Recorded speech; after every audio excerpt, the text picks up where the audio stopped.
course, we're going to see a lot of revival styles as well. We're going to see them in Europe. We're going to see them in the US. Mostly I'm focusing on styles that you would see in the United States, but we'll see some others as well. So we're looking at homes in revival styles from this eclectic design period, from the Art Nouveau and arts and crafts period. Now we're going to start with the American Classical Revival, which is going to be heavily influenced by the Columbian Exhibition in Chicago in 1893. Again, that architecture, which will be so influential in Chicago, bringing in Beaux Art, will also be influential in home design. So they're looking at buildings like this, and the difference is the American Classical Revival versus Beaux Art is they tend to focus primarily on Greek influence more so than the Roman. So they're going to look at buildings like this, and they're going to pull out, for example, those Ionic columns. They're going to pull out the massive pediment temple front, and we're going to see that in the homes. What do I mean? Well, I mean homes like this.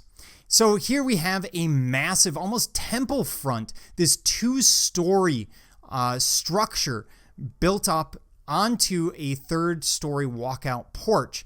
And these massive columns, again, give that sense of monumentality. But you'll notice they're more of an Ionic column, and they're keeping that same style throughout, although they have a lot of the Beaux Art features.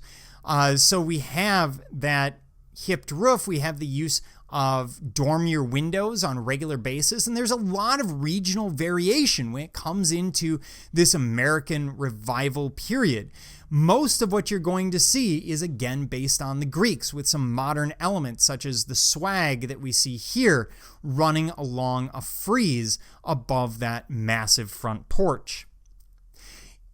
Now, in these homes, we will oftentimes see a light or a window in the pediment. That is going to tell you immediately that this is American Classical Revival from the turn of the 18th to 19th century rather than Greek Revival that happens earlier. So that's going to be an important feature to look for. Oftentimes, they will have, again, the massive columns, usually a massive entryway, so some huge entrance into the home.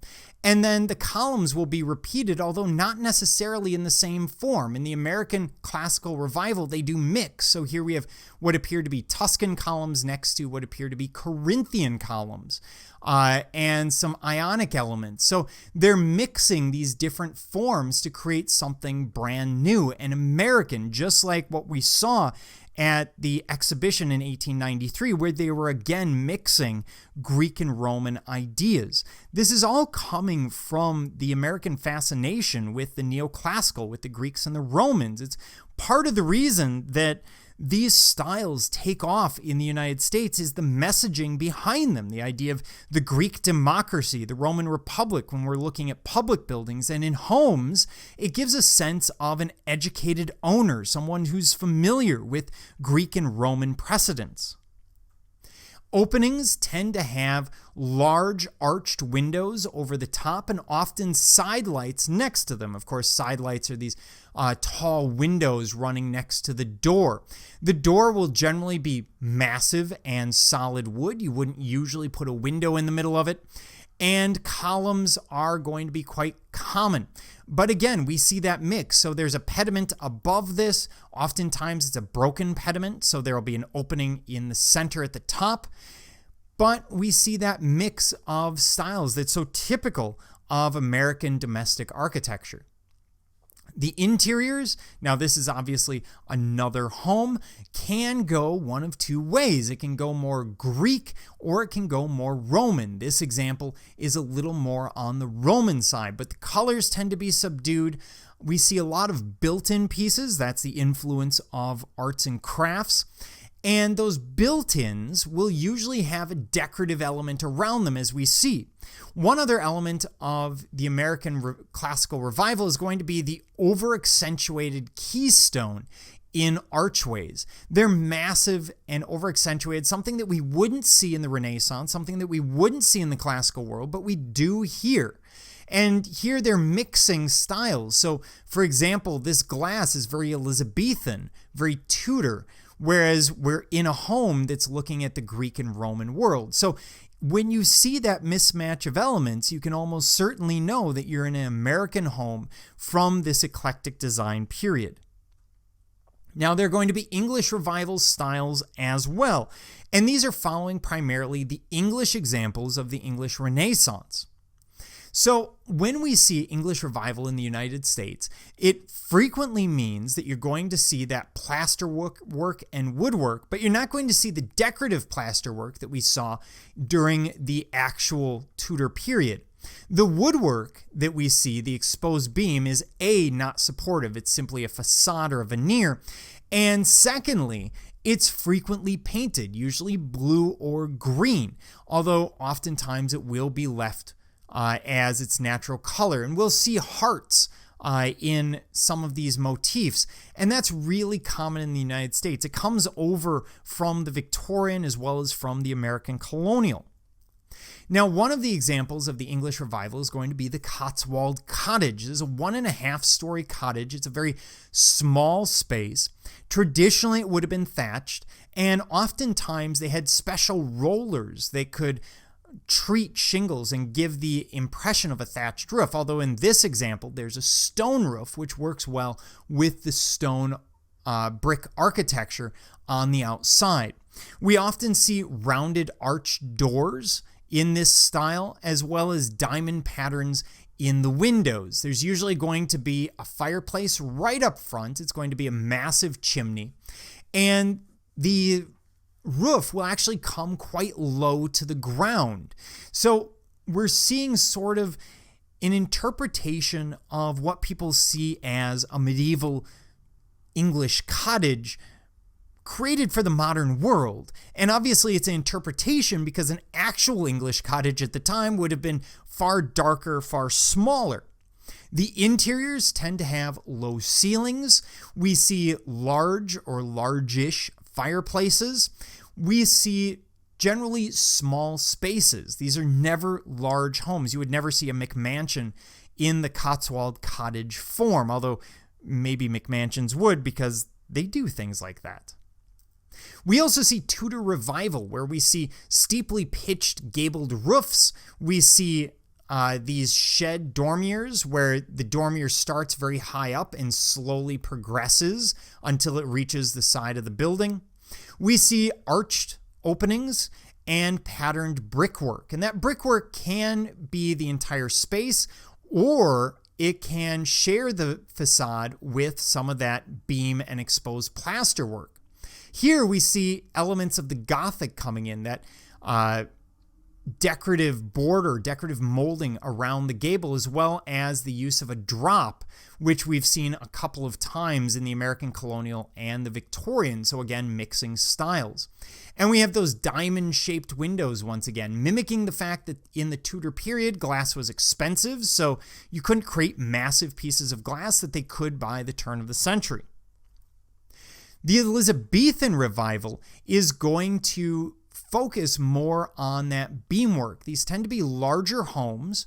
You're going to have usually a fairly central fireplace or chimney, often with a spiral in it. So you'll see a decorative chimney with multiple flues coming out of it, which basically you see here. You can see 3 on either side. And you're going to see divided windows. So in this case, the top is 9, the bottom is 1. So that's called a 9x1 window. Here, this is a 6x1. And those are really common throughout the period, throughout arts and crafts.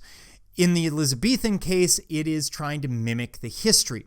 We see the use of what appear to be exposed beams, but we know from the period that we are in that those are not actually functional beams. And we see the use of this Elizabethan sort of flattened arch, something that we saw in fireplaces of the period, of the original period. And the Jacobean revival are frequently going to be stone houses as if they're built for the lesser nobility. These are basically mini castles, and they follow the same basic form and ideas. So we see a multi-flue chimney, for example. We see that steep roof, or fairly steep roof, sort of a midline roof. We see the use of dormiers, and that can take on different forms. In the US, we see oftentimes these rounded rainbow, almost Dutch colonial lines in the gable. But here we have mixed gables. So we have fairly triangular forms, we have rectilinear forms, we have rounded forms.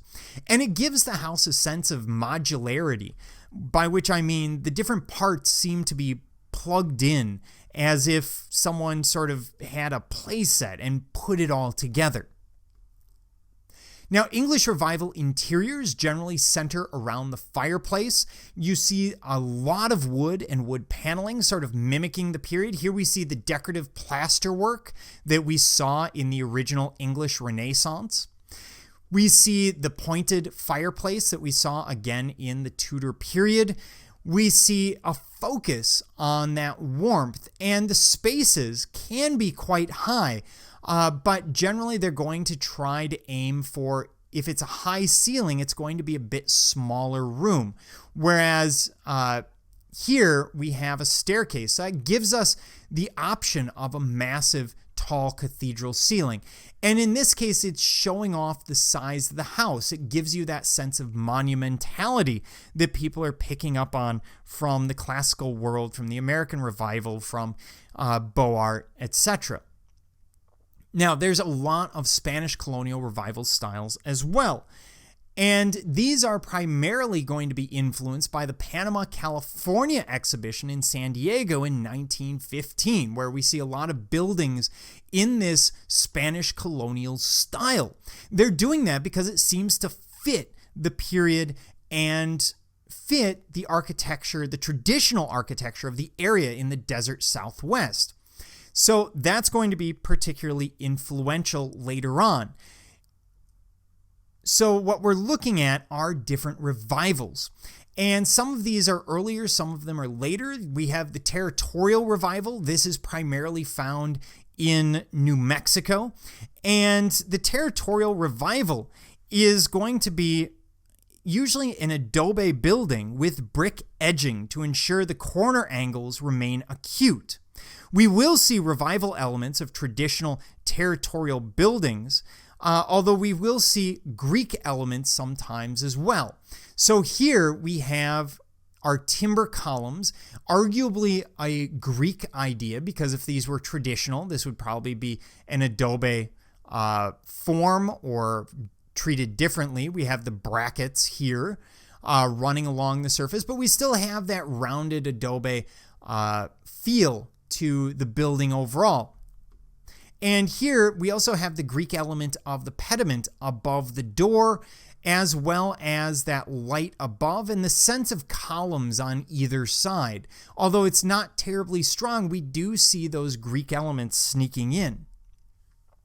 We'll also see Mission Revival style. Now, the Mission Revival style was brought to the American public in the 1893 exhibition back in Chicago, where the California Pavilion featured the style.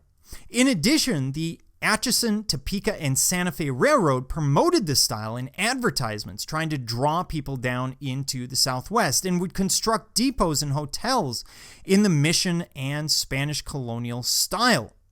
Now, this is going to be very reminiscent of the early Spanish missions. And when we're looking at homes, what you're generally looking at is some kind of decorative window up at the attic level. Sometimes it's just a vent, as we see in the live example here. We will see some kind of shaped dormier or parapet, as we see here. We see the red clay tiles. We see overhangs that tend to be wide and generally bracketed, so we're going to see brackets and rafters exposed. We see a smooth stucco surface. Oftentimes there will be a porch covering the front. Here it's a partial porch, but oftentimes it will be full width. We see multiple arched openings in the porch, as well as large windows, usually symmetrically placed, and we see that here. Now here we also see the Greek and Roman design coming out. The use of Greek columns, for example, or the use of the Roman arch. So we see the American Revival mixing with Mission style, creating something different, Mission Revival.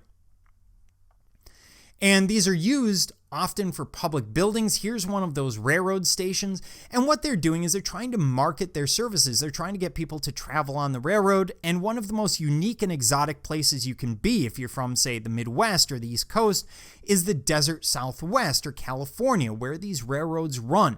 So they use this as a marketing tool. They use this form of architecture to tell you that this is a railroad station. This is the company that runs it, because remember, there's lots of independent railroads at the time, and they're trying to draw your mind towards taking that trip.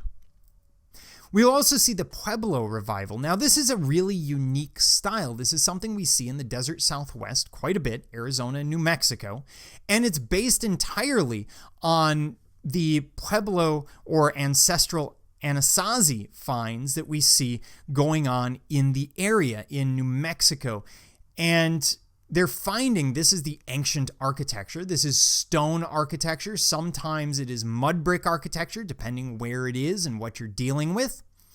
But it has certain characteristics. It tends to be low, small windows, wooden rafters coming through, oftentimes rounded edges where it's been exposed to the elements. But of course, most of these are built under massive cliffs, so we see a lot of pieces surviving, although this is heavily restored. And we see that come out in this Pueblo Revival architecture, that very soft adobe finish. So we don't have the brickwork that we had from the original territorial revival in New Mexico. We see the exposed rafters and beams, although those are typically decorative at this point. They aren't really necessary. We see small windows and small entryways. Then we have the Spanish Colonial Revival, which is a broader idea. And the Spanish Colonial Revival is combining elements of the Pueblo Revival, the Spanish Baroque, Moorish Revival, a number of different forms, some platter-esque features from colonial Mexico. And this is, again, going to be heavily influenced, or the Spanish Colonial Revival is heavily influenced by that Panama, California exhibition. So what you're going to see are these oftentimes sprawling 1 to 2 story homes. You're going to see some kind of corner decoration on a lot of them. That's coming from the Renaissance. We see stucco walls. We see oftentimes some kind of stepped windows, which here we see in the wall surrounding it. We will see paneled doors, wood paneled doors. In this case, the use of arches, again, that classical Roman, not really colonial Spanish idea. The colonial Spanish would have, in fact, squared that off.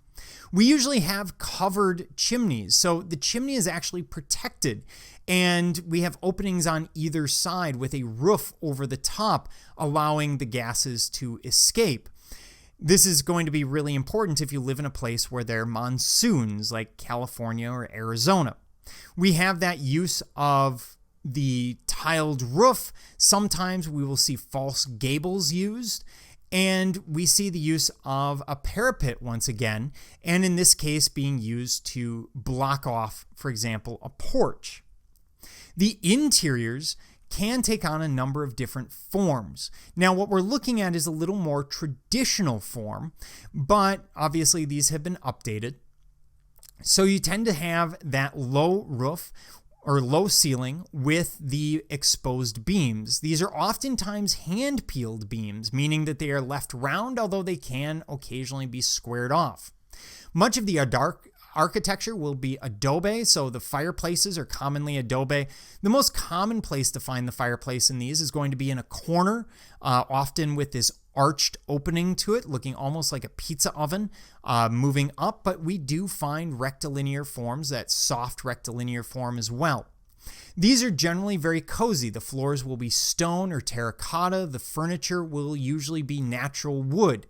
And You will have built-in furniture in many of these spaces, as well as sometimes these interesting, almost decorative staircases. It's a functional staircase in some cases, and in some cases it's there to give the illusion that you can get up to the roof through there. Sort of depends on the home you're in.